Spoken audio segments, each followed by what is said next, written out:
a better, happier environment, a more fun environment.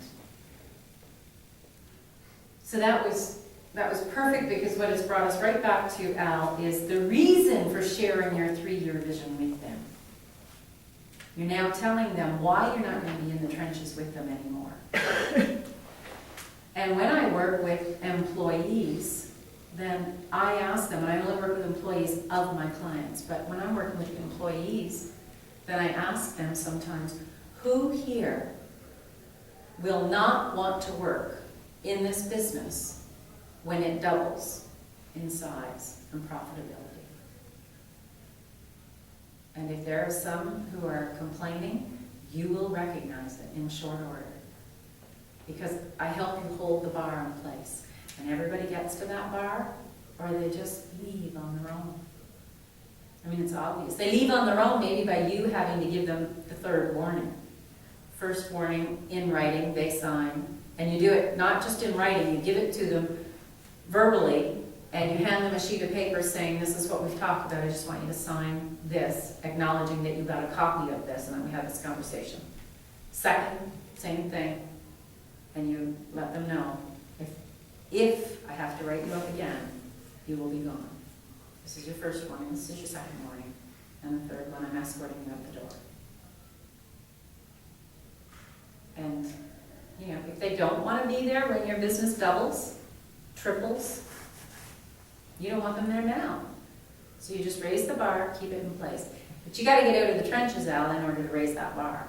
Because you're in the trenches, you can't just raise it like this, walk around all day. There's the bar, I'm not at it yet. But because you're not giving them any hope that this will be a place in which I can grow.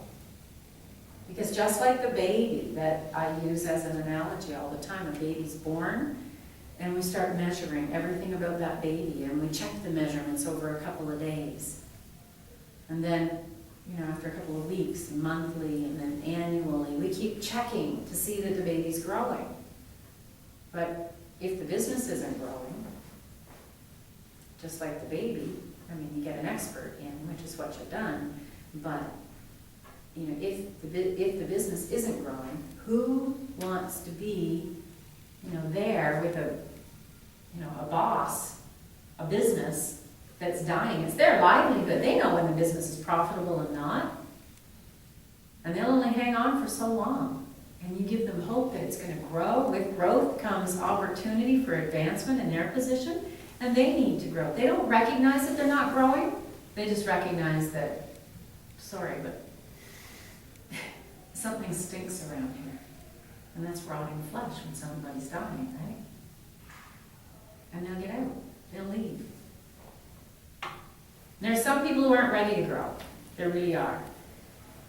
But we develop them, right? It's hire, train, develop. So you've hired them, now you've trained them, hire them for attitude, train them to do things the way things are done around here, develop them to become bigger in their position, and then delegate to them. Okay, so you got to get out of the trenches first. So that's why. So that's why you want to have a meeting with your people after you get clear on your 3-year vision.